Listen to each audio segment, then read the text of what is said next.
ভগবানগোলার মহিষাস্থলী গ্রাম পঞ্চায়েতের অন্তর্গত বাথানপাড়া এলাকায়।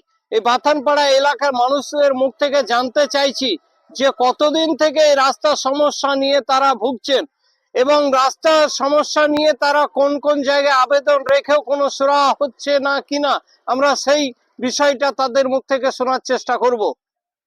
রাস্তার অবস্থাটা দেখে, শুধু রাস্তার অবস্থাটা দেখে, শুধু উঁচুটি লাগে কত যে খাম খুঁটে হয়েছে, কোনই তো নাই 1 কিলোকে। তৃণমূল প্রার্থীদেরকে মানে এবার আমরা বয়কট করব। হ্যাঁ, এবার আর ভোট হয়নি, এবার ভোট নাই, এবার আর ভোট নাই। এই টিএমসির আপাতত ভোট নাই। এবার সামনে 26 সালে না, একবার আগে ক্ষোভে আমার রাস্তা কোনই তো না পায়, সব উঠে গেছে। যতবার ভরসা করে ভোট দিয়েছে ও আসবার বলবে যে হ্যাঁ এবার করে দেব, তারপর আর দেখা নাই। ও হারিয়ে গেছে। ওরা শুধু ওরা সব ভাব করে বেড়ায় গো, পাস করে টাকা পয়সা নিয়ে এক একজনের 3টা 4টা করে মাগি, বুঝলে? এক একটা মেম্বারেরও 3-4টা মাগে, ও পঞ্চায়েত সমিতিরও আছে, ও জেলা পরিষদের আছে, এমএলএরও আছে। ওরা শুধু বিহার ভাব করে সব লজে লজে বেড়াচ্ছে। হ্যাঁ, এবার ধরলাম আমাদের মোটামুটি 25 থেকে 30 বছর ধরে এইভাবেই দেখে যাচ্ছে। সিপিএম এর আমল থেকে কোন রকম বলে পঞ্চায়েত থেকে কোন রকম একটু মোরাম টোরাম ফেলে গেল, তারপরে এদের আর কোনো দেখা সাক্ষাৎ নেই। বড় বড় নেতারা এসছে, মালাকারা এসছিল, ও এসে ধরলেন ওই কাপড় টাপড় গুটিয়ে নিয়ে পালাইছিল, বলে হ্যাঁ করে দেব। একবার ভোটের সময় এসছে, ভোটের দিন আগা দিন দেখা করছে, বলে হ্যাঁ আমরা প্রতিশ্রুতি করলাম, ভোটের আগে প্রতিশ্রুতি দিচ্ছে, তারপরে থেকে আর কোনোদিন ওদেরকে দেখা যাচ্ছে না। তাহলে এখন কি চাইছেন?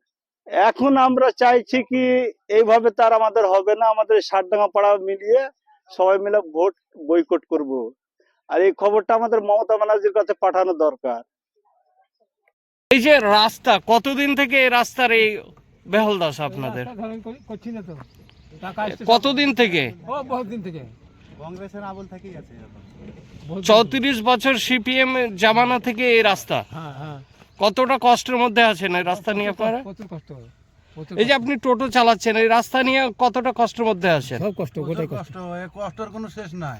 কতটা খারাপ আনুমানিক? আনুমানিক ধরালেন 3 কিলোমিটার। 3 কিলোমিটার। 5 কিলোমিটার। সবাই আসছে, সবাই খাইছে চলে যাচ্ছে, বুঝে এ হবে এ হবে। সবাই আসছে মানে কাকে বলছেন? পার্টি বস্তর আসছে, বলছে যে হবে। এবার পঞ্চায়েতে বললে কি ইট পাথর পড়তে লেগেছে। আপনারা প্রতিশ্রুতি পান? প্রতিশ্রুতি দেয় প্রতিবার, প্রতিশ্রুতি দেয় কিন্তু কাজ হয়নি, বেকার, শুধু খাইয়ে নিচ্ছে বসে। রাস্তা নিয়ে কি বলবেন আপনি? রাস্তার অবস্থাটা খুব খারাপ ইদানিং। আমরা তো এই এলাকার না, মাঝে মাঝে আসি ভগবানরা বাড়ি, এই রাস্তাটাই খুব খারাপ আছে এখন। এই রাস্তা তো সংস্কার হওয়া খুব প্রয়োজন আছে। এখন কিভাবে করছে এই রাস্তা নিয়ে আপনারা গ্রামবাসীর তরফ থেকে কোনো দপ্তরে গেছেন, সরকারি দপ্তরে অভিযোগ করেছিলেন এই রাস্তা নিয়ে? অভিযোগ বহুতবার হয়েছে, কোনো সুরাহা হয়নি।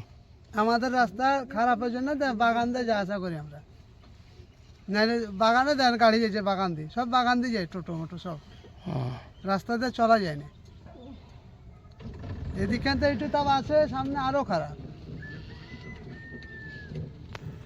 ঠিক, আমরা শুনে নিলাম এলাকাবাসীর প্রতিক্রিয়া। এলাকাবাসী যেটা জানালো, দীর্ঘদিন থেকে তারা এই রাস্তা নিয়ে সমস্যায় ভুগছে। একাধিকবার তৃণমূল সরকার, যে চলমান সরকারের প্রতি বিশ্বাস রেখে, ভরসা রেখে তারা ভোট প্রয়োগ করেছেন, কিন্তু দীর্ঘদিন থেকে তারা প্রতিশ্রুতি পেয়ে এলেও রাস্তা হচ্ছে না, এমনটাই তারা জানাচ্ছে। আমরা শুনেছি তাদের মতামত। ক্যামেরায় জাকিরুল ইসলামের সঙ্গে রিপোর্টার আরিফ হোসেন, নিউজ।